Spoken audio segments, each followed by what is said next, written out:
maybe 20.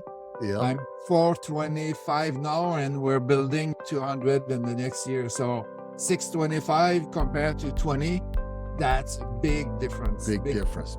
But the challenge with people, I don't want to have a partner. I had an experience one day and it didn't work. I don't want to have any partner. But what you need to have is a silent partner. You're listening to the We Love Equity Real Estate Show, a podcast that discusses the intricacies of real estate investing with your host, Marcus E. Maloney. Marcus is a real estate investor best known for being the equity king. He's been awarded that moniker because he and his team find amazing real estate deals. He will be talking with investors who have done some transformational things in the real estate industry. They'll discuss their process, their strategies, and how their investments transform their lives and the communities they invest in. We welcome you to the We Love Equity Real Estate Show. The We Love Equity Show is brought to you by ASREA, widely recognized as an outstanding resource for real estate investors with exceptional education, networking, and support, along with profit-enhancing benefits and all aspects of real estate investing. Visit ASREA at www.asrea.org. That's visit ASREA at www.azreia.org. Good morning, good afternoon, good evening. We Love Equity Real Estate listeners. How are you guys doing today? I am excited. I'm ecstatic. It's a great day here in the Valley, the sun. And what we have today is we're going to go with an international flavor. We're going to talk to Ghislain Larochelle from Montreal, Canada. And we're going to be talking about strategic partnerships, some land development, and what he's doing with his Airbnbs as far as development. So without any further delay, Ghislain, how are you doing today? I'm doing very well, very well, very well. Great. So we all know that investors always start at some point and they always get to an end point. So let's go back. Let's go back to when you first started. What did that look like and why did you get into real estate? My brother was in real estate. He started at about the age of 18 years old. And I was looking at him and I said, oh, but you have a lot of debts when you invest in real estate. And finally, he convinced me to start buying buildings, buying. And finally, I decided to do only that with my life. I'm an engineer. I have an MBA. I used to run a company with around 225 employees. So I'm a good manager, project manager. And I decided in 2008 to quit my job and go to the real estate area. And I wanted to train people. So I started with the training. And now I have a lot of buildings and a lot of rentals units at the same time. Okay, so your brother was 18. He got into real estate. And then from there, you were working a full-time job as an engineer, correct? Yes, exactly. And then go ahead. And one day, the year I decided to quit my job is when I was working around 90 hours a week. And when I got my increase of salary, I met Michael. I remember my boss at that time. And Michael told me, let's take a coffee together. We'll go and we'll do your assessment of the last year. And I got a 2% raise. And I said, no way, that's not how I will live my life. I want to be better. I want to have a better life than that. So I decided to quit the job about 3 to 5 months after, because I wanted to write a book. I wanted to do conferences. I wanted to travel around the world. And with an 8 to 5 job like I used to have, I wasn't able to do that. Gotcha. So at this time, were you already in real estate while you were an engineer? Yes, I had a few buildings, not a lot, but I had a few buildings. So it was not easy, but it was easier for me to quit because I had already experience in real estate. Okay, so tell us about that first deal if you can remember. What did that look like? It was And a 6 units building, and I paid 273,000 for it at the time in 1990s or around. And it was a good building. It was a 1987, or maybe 5 or 6 years old, and everything went well with this building. Everything went well. I didn't have to invest any money into it because I used the money available on my house okay, to pay for the down payment, and it okay. was very easy. I So what was did you do? You amazed. you you got like a line of credit on your house, or you Yes, exactly. refinance, pulled the Yeah, money yeah, out, and yeah. took that That's what I money? took. So I didn't have to put any money down from my pockets, Mm-hmm. and I used the money from my line of credit, and it was quite easy. I was amazed. I said, "Wow!" And the building was not too old, 5 or 6 years old, so there was not a lot of repairs to do. I Okay. had very good tenants inside, so the Well, life let's was easy. that's one of the powerful pieces of real estate is that you can always use one piece of real estate to then go and acquire Yes. another piece of real estate. So basically you said, all right, you know what, I have my primary residence, let's do a line of credit, let's take some money Mm, out of this house and then take that money to go and buy this 6 unit building, which then increased your net income, because, well, probably twofold, because now you have two assets plus your regular W yeah. two job. I make at that time I was making between 8,000 to 12,000 net in my pocket. So Okay. it's very good to increase our Wow. salary like this. When you get out of an engineering in Montreal, at that time I was getting around 35,000 a year, and Okay. you add a 10,000, that's quite a big increase in salary. Yeah. Yeah. I mean that's more than what you were getting on your regular W2 job. Oh Okay. yes.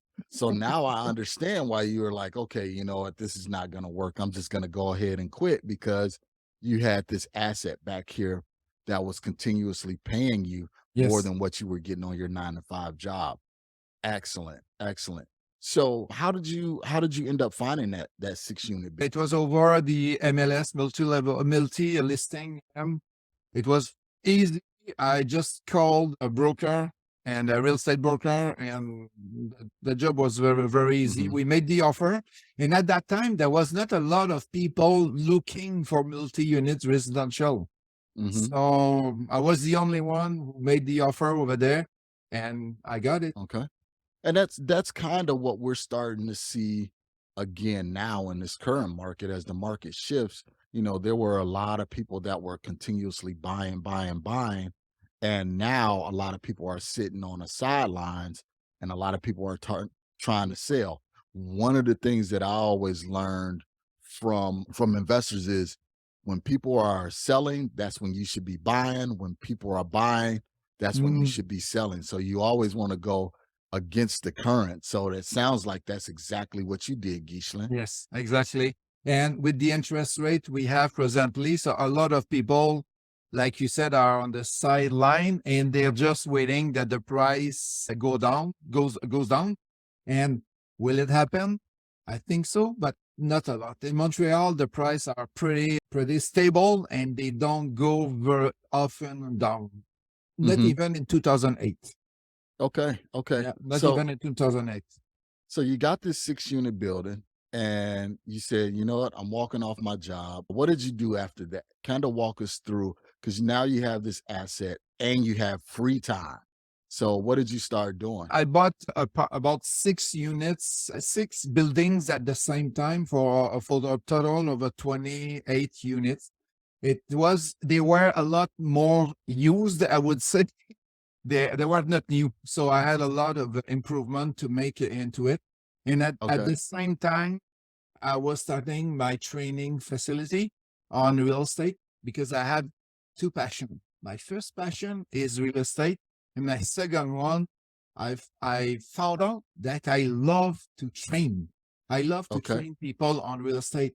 So I decided to ask a friend engineer, would you pay me for a training, a first training of, Mhm. I think it was $1,000 at that time. Okay. And he's still in the real estate. That's how I started. At the beginning, Great. I was doing only individual coaching. Okay. So when you bought the six buildings, Yes, buildings. Yes. okay. So how many units were in each building? I had 2 units, 4 units, 4 units, 6 and 10. Okay. So So what was that? very small. Yeah, they're Two very units, close. 2 units, 4 units, that's 8. 6, that's what's that? 10. 14 and then 10. Okay, so 24. So Yes. you went from 6 units, your 6-unit building to now 30 total. Yes. Exactly. Um real quick. I mean, that can scare some people because they said, all right, I'm managing this 6-unit building. Will I be able to handle the management of 30 total units? So for the acquisition of those other 24 units, what did you do? Did you do the same process? Did you refinance or do a I, line of I, credit on your no, multifamily? not at all. I used a partnership at the time. So I went to see 3 of my friends and they put money down. I gave them an interest rate of, I think at that time was 10%, if I remember well. And in about a year, I did some repairs and I was able to refinance and give them back their money and the interest Gotcha. rate at the same time. So no money down at the beginning. After a year, I was able to refinance and I had nobody. I was 100% Owner. owner of the 6 buildings. Wow, that's key. And that's one of the things that I always tell people about networking and your relationships. You go to those relationships and you say, "Hey, I have the expertise and Yes, knowing what to buy and knowing what to look for, and you have the money. Why don't you partner with me? We exactly. leverage your money, you leverage my expertise, and they get that 10% return on their money for Yeah, the year, a lot greater than what they can get in the stock market, for and they're sure. happy, you're happy, you cash them out. Now you have a property for no money out of pocket. And one thing that happened with this project is after 3 months, I have a friend who told me, I think it was $100,000. I need my $100,000 back. Oh, What? wow. I just spent the buildings. Uh-huh. Why did you do that? Why do you do that to me? And he said, I don't have a choice. I need my money back. So with what I did, I decided to bring another partner. He Mhm. replaced my friend and I was able to go up to a year after that. So Wow, it's wow. not it's not 100% a perfect partnership. Mhm. There's always something that could happen, but there's always a solution. I can tell you there's always a solution that you can find to resolve problems. And one of the things that I know about raising money is you always have to have that conversation with your partners going into it, saying, okay, Mm, this is the deal structure. We're going to hold your capital for 1 year, 2 years, 3 years, or whatever. That way they know that going in. Because, like you said, you do have people that say, something happened, life event occurs, and they say, I need that money back right away. And what if you didn't have that other partner that was willing to bring that hundred thousand avoid. dollars back to the table? Yeah, that's a challenge. So you always, what I do, I always have a list of possible partners. Hmm. And if one doesn't work, I call the other one, I call the other one, I call the other one. Just last year, no, 2 years ago in 2020, I bought 257 units at the same time. So Wow. I needed around 18 partner with me. So Okay. you contact them, you call them, and they don't answer the phone. They don't answer your email. So I had to call 148 people to be able to Wow. buy the deal. Okay. So let me ask you this, Ghislain, because a lot of people that they don't have that tenacity and they don't have that network. I know that. So how did you start building this partnership list? It's very easy. When you do networking, like yesterday, I was at a networking event. I found out two person who could bring me money one day. So I just put a list. Okay. I have a list somewhere on a Google sheet, a list with the number. And if I have the exact amount, they can help me. I put the exact amount there. So I've been doing that since 2010, I think. So I have a pretty good list presently, over 300 people. And Okay. one doesn't work, I call the other one, call the other one, call the other one. So how does that conversation go? For those who don't know, how did that conversation go? That initial conversation. You're at a networking event or something like that. How do you strike up this conversation to then know that, hey, they have, Money. liquidity, money to invest? First thing I do, I listen. I Okay. listen to people. They want to invest, and I hear that they have equity on their house. I don't ask anymore. I don't ask anything anymore. And what I do, I put it on my list. So one day, if I need it, I know that he has equity on their house. The second way to do it is to ask directly, do you want to invest in real estate? Do you prefer to be an active real estate investor, or you prefer to be a passive, you're a silent partner, you just Hmm. bring money and you don't do anything? After the Gotcha. first answer, I know if this guy will be good for me. If he says, I want to be a silent partner, that's the guy I need. Okay. Okay. So tell Okay. me your name, your phone number, email. And if one day I have a project, may I call you? And that's it. It takes 2, 3 minutes, and I get the numbers and I get email and people. Okay. So then let me ask you this, and then we'll kind of pivot the conversation, Ghislain. So are you at, dinner parties? Are you at, because I'm trying to get people to see where they need to be in order to network. Are you at real estate investor conferences? Kind of where are you meeting these people at outside of, because you're not working. So it's not like you're at work. Yeah, it could be everywhere. It could be everywhere. It could be at a restaurant. I met a restaurant owner about a month ago. He asked me what I do for a living. I'm a real estate investor. So I Hmm. asked him, are you a real estate investor? He said, no, I always wanted to be, but I'm too busy with my restaurant. If I have a good project, would you come with me? Yes, present it to me. So it could be restaurant, it could be in a cab, it could be anywhere. Okay. Anywhere you meet people, you ask at the airport, in the air. I did it in the airplane one time. I was in a conference in USA. I had a person who came with me with a project from USA. So it could be anywhere. Okay. Okay. Okay. But the secret is you have to take action. If you don't ask, nobody will do it for you. Last week, I was meeting a future customer, and she said, I have a big challenge, Ghislain. My challenge is I'm not able to find any money. Okay. Hmm. And I asked her last week, how many people, it's for the down payment. I asked her last week, how many people did you call or did you ask? She said, none. Okay. The month before, how many people did you call or ask for money? None. I told her, Hmm. if you don't ask, nobody will come and say, I have a $200,000 for you. Could you put it in one of your projects? You Hmm. have to ask. That's the main thing. And I think one of the things, Ghislain, that people are afraid to ask is because they don't know how to position that conversation, and they look at the conversation the wrong way. They look Mhm. at the conversation as, I'm trying to get something from this person versus saying, hey, I'm a real estate investor with the expertise.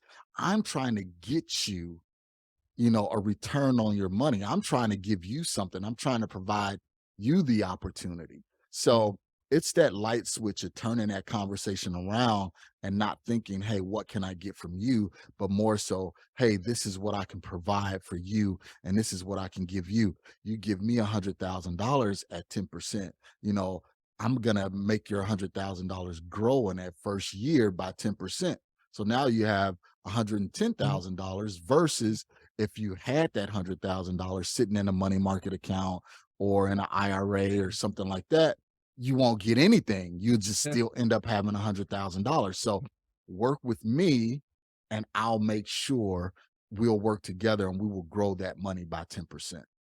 A challenge I see with my business is people, they don't want to beg for money. Mm-hmm. Asking money to people is like to beg, and they don't want to do that. I don't want Right. to beg. I don't want to ask my family. I don't want to ask my uncle. You don't beg. You propose them a great project, like you said, Marcus, that will give you 10% of. Mm-hmm. Mm-hmm. You don't beg. Absolutely. Yeah. So that's So the challenge. So guys, you listening to this, you hear what Ghislain is saying. Don't change the conversation. Don't think that you're begging or asking for money. Let them know that you're providing them an opportunity to get into real estate. So great, great, great. So Ghislain, kind of tell me, so now you're raising all of this money, right? What are you doing? How are you finding these projects to get into? Because I know you're doing some new construction, things like that. So how are you getting into these projects? Mainly by networking, mainly by real estate agent also, but they are not listed often. Where do I find them? I find them with real estate pocket listing, we call that. We Okay. call them. Yep. Okay, the real estate agent, they have a big project they want to sell, and they don't want, the owner doesn't want you to know, doesn't want everybody to know that it's for sale. So the building where I'm presently, it's a real estate agent who I called a lot of real estate agents for this Mhm. building here. And I said, if you have something close to Montreal, I'm the guy for you. And finally, I got one real estate agent who contacted me and I bought it. But the best story I have for you, Marcus, is when I bought my first cottage rental. Okay. Okay. It Okay. was in March 2020. You remember we had the COVID at that time. Yep. Yep. And the day after the COVID was launched, if I can say that, I decided to look for a cottage. So I called Right. real estate agent, about 30 real estate agent, and they had none for me that I wanted. 3 weeks after, I called them again. 3 weeks after, I called them again. And finally, in May, from March to May, there was one guy who said, yes, I will list it two tomorrow. If you're interested, I could send you the information. So it was 8:20 at night. I got Mhm. the information, and at 9 p.m., it was a perfect cottage for me. And at 9 p.m., I made the offer. But it Okay. was not on the market. Yes, you have to take action often to be able to find your deals. Yeah, yeah, you have to be assertive. You can't just wait and look on the MLS and see what pops up. Like you said, you got to build those relationships with brokers and get out there and say, okay, this is exactly what I'm looking for. You have to define what you're looking for. Like you said, I'm Yes. looking for a cottage in this area, and this is exactly what I need. If you find that, please bring it to me. So now they know, all right, if this comes across my desk, I already know who wants this. I can pick up the phone now, call Ghislain and say, hey, what you were looking for, I have it. Yes, exactly. And one other thing I do to find the great deals is I go take a walk, or I take my car and I do some farming around, and I'm trying to find either buildings or land.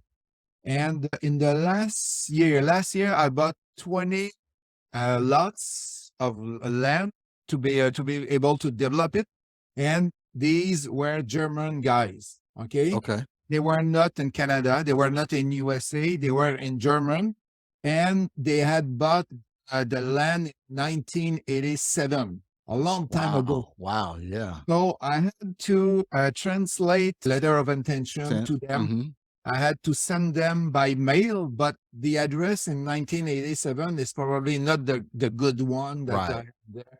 I was able to find them. I was able to contact them in Germany. And finally, I bought 22 of a piece of land to be able to resell it. but Okay. it took me almost a year.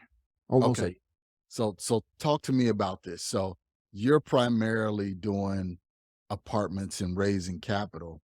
Yes, Why exactly. why did you go into the land? Because I always like to understand that shift that real estate investors have. I'm a forest person. I like to be in forest. I like to take walk over there. And with the multi-units residential buildings, I give it to a manager. Okay, so I don't have to go there. There's somebody who manage it for me. And I wanted to do something different. I'm getting older and older, and I said, I want to have fun and go into forest. So the land development was great for me. So a friend of mine found a piece of land that was about 60 acres. We bought it. We decided to make the road, do the lot development, the subdivision, Mhm. and we tried to sold it. And Okay. it went well. It went well because remember, I'm a training company. I train people how to invest in real estate, and people they have problems to find deals. Right. So Right. what I did, it's very creative. You will see. What I did, I decided to put a training of 3 days, a 3 days training on cottage rentals with Airbnb. And on Okay. the second day, I took 2 buses and brought them directly on the land. And To the land.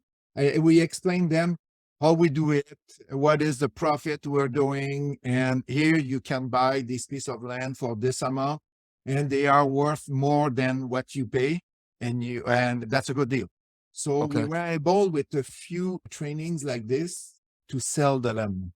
So basically, what we call that here in the US is you wholesale that land. Yes, exactly. Yeah. So you bought it for cheaper, then found another buyer that will be able to pay you more, and you take the split. Yes, but it's a wholesale, but at the same time, we put 1 million on the road. So you have to Okay. build the Okay. road. So Gotcha. Okay. you build the road. When the road is finished, you're able to sell it after, but you divide it in small parts. Okay. So you subdivided Yes. the Yeah, land. exactly. Okay. So you did some land subdivisions and then sold each parcel Yes. for the investors to build their Airbnb cottages on. Yes. Okay, very, very good. How many acres was the land? Presently, we have around 300 acres that Okay. and in the next 3 to 5 years, we should go around 500 acres. And the goal is to have between 400 and 500 cottages. Wow, so you're basically building a resort there. Yeah, in 2 different cities. And Okay. it will be quite big. At the end, it will be quite big. There's not a lot of land on the lake. They are mainly in mountains. Okay. Okay. Well, let's take a brief break, hear a word from our sponsors, and we'll come right back with Ghislain and we will talk about some of this new construction that he's currently doing. PropStream is the industry's #1 tool for locating distressed properties and connecting with highly motivated sellers.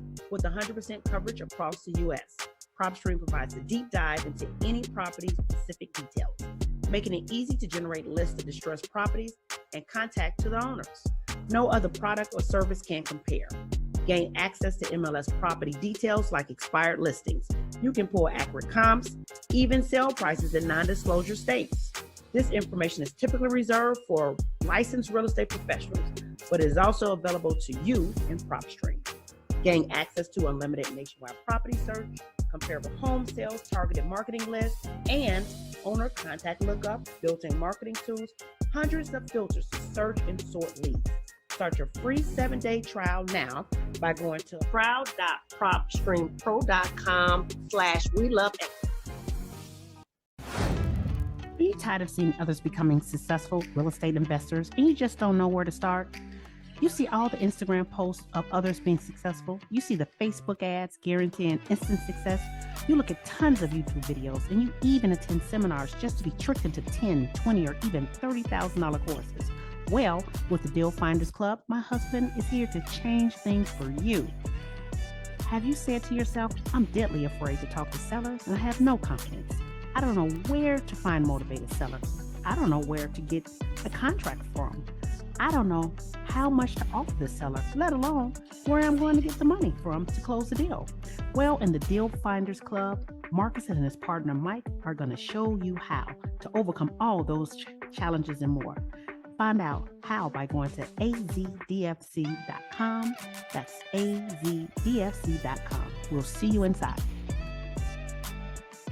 All right, guys, we are back with Ghislain, and we were talking about a broad spectrum. We were talking about multifamilies. We were talking about raising capital with partners. We were talking about land development. But right now, kind of what I want you guys to hear is how he's doing these condo conversions. And this is something that's really starting to become mainstream here in the States. So, Ghislain, kind of tell us, how did you start with these condo conversions? About 10 years ago, there's two ways to do it.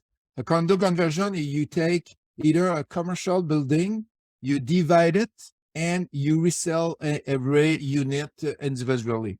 That's the commercial one. And you can do that. Like, let's say my 6 units building, what you could do with it is divide it and you sell every unit of every apartment, I would say. Okay. So the goal with condo conversion, I have done 72 in the last 10 years, Wow. is to take building. Let's say we'll make it easy, okay? You pay $600,000 for a 6-unit building, 6-unit building. So you pay $100,000 per under the unit. door. Yep. Per door, yes, exactly. And if you resell it for $150,000, you're making quite a bit of money on each door. The challenge is, do you have repair to do? None. If the building is in good condition, you don't have any repair to do. And out of the 72 that I have done, I think I did only about 15 or 20 that I did some repairs. Wow. The other, I bought it, divide it, and sell it directly. So Okay. the challenge we have presently in Montreal is, let's say you pay $600,000 for the 6 unit. You will resell it for $100,000 per unit because the price has increased on the multi-unit building, and the condo too. So they're very, very similar. So it's tougher to do it. There's still a few guys in Montreal that does it, but not a lot. Okay. Yeah. Cause that's definitely beneficial if you can find those apartment complexes and do that condo conversion. I mean, it's like you said, it's a quite an easy turn if you find a good property that's already structured well. And it's mainly paperwork. It's mainly Right. paperwork. You don't have to do any repairs if it's in good condition. One thing you have to check for is if you have a basement and you have apartment in a basement, often it's harder to sell because people, they don't want to live all their life in a basement. Underground. Yeah. Underground. So just check for these type of buildings. Okay. Okay. So that's a pretty good tip. And then your 425 units that you guys are currently working on and developing, how did you find those? And how many partners do you have with those? I have a big project where 140. I have 9 partners. I have another project of 32 units. I just bought last year in September, and we are 7 partners into it. So what I do, I take, let's say, 50% of the ownership of the building, and my partners, they take 50% at the same time. With my team, we take care of everything. It's a silent partner. They don't have to take care of anything. And 1 year, 2 years, 3 years, or 4 years, what we do, we give them back their money, and they stay until we sell the building with us. So let's say they get 10% return on their money on the first year. When I give them back their money, they still get 10% on their money, but they don't have any more money into the deal. So what I'm hearing throughout this conversation, Ghislain, is the power of partnerships. Oh, yes. Yeah. Where do you think you would be if you didn't have these strategic partners? Or maybe 20 doors, maybe 20. Yeah. I'm 425 now, and we're building 200 in the next year. So 625 compared to 20, that's a big difference. Big difference. Big But the difference. challenge with people, I don't want to have a partner. I had an experience one day and Mhm. it didn't work. I don't want to have any partner. But what you need to have is a silent partner, not a Mhm. partner that is working with you into the in the project. A silent partner is the best one to have. There you go. So one where you can still control everything that's going on with the deal, Yes. and the only thing they do is provide the capital. Absolutely. So that's why I wanted to touch on that. And that's the reason why I wanted to have you on this podcast, is because that whole power of partnership, because people want 100% of everything, but Yes. you can have a 100% of 20 doors, or would you rather have 50% of 625 doors? Yes, exactly.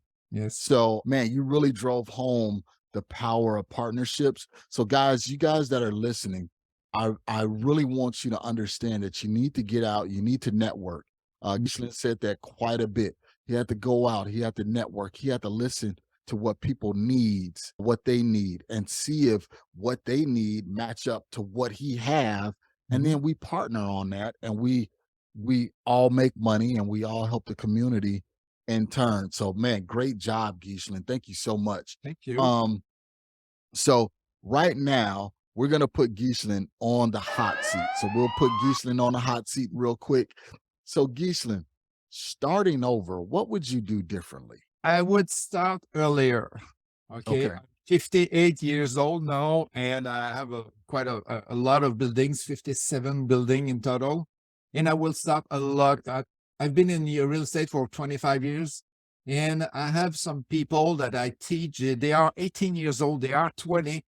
It's so nice to see them. They buy their first building, but think about when they will be 60, 65, how many units, how many doors they will Absolutely. have. It will be amazing. So that's the only regret I could say I would have. I would do different. Start earlier. Okay. Okay. So start earlier. So if you guys are on the sidelines and you're debating and you're thinking, Ghislain is saying, stop thinking, start taking action, go Yes. out there and do it. Find a mentor, get the right education, and take action. So, Ghislain, what would you recommend for someone, a great book that you would recommend for them to read to get started? I always recommend one book from Robert Kiyosaki, Rich Dad, Poor Dad. So Yep. when you get a training from me, the first day of your training, you have to read that book for the second day. Why? Because I don't know, this book is not a miracle, but it helps people understand real estate. It Mhm. helps people understand the asset, how it's Right. working, Right. the debts and everything. So that's my preferred book. Okay. So Rich Dad Poor Dad, you guys, you know it. Robert Kiyosaki. Trust me, if you haven't read this book, I advise you Do get it. out there and read it. It will change your whole perspective on assets, liabilities, working for someone versus working for yourself, and using real estate and business as a powerful tool to get you out of the rat race. So again, that's Rich Dad Poor Dad, Robert Kiyosaki. So Ghislain, all right, last question, sir. Give us some words of encouragement. Well, before that, kind of tell us about what you have to offer for our listeners, because we always want to make sure that there is something for our listeners to glean from and get each time they listen to an episode. So, what do you have that you're working on right now? Presently, what I would offer them is 30 minutes coaching, real estate coaching with me. I do that often in my business, and I would like to offer them to your auditor. And it's very easy. It's either with Zoom or with a phone call. You go to my website, Immofacile.ca,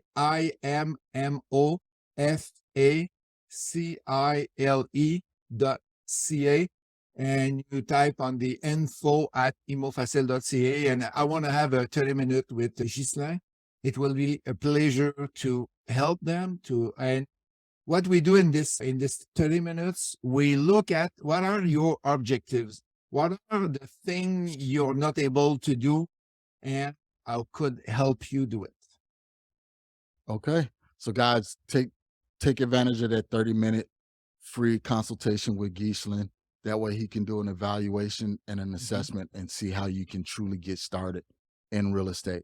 So Ghislain, last question before we sign off here. Give our listeners some words of encouragement from a seasoned real estate investor who has hundreds of units. What is some words of encouragement to inspire them if they haven't done a deal, or if they're on the sideline, or if they, hit a roadblock, had a bad partner, and they're starting over?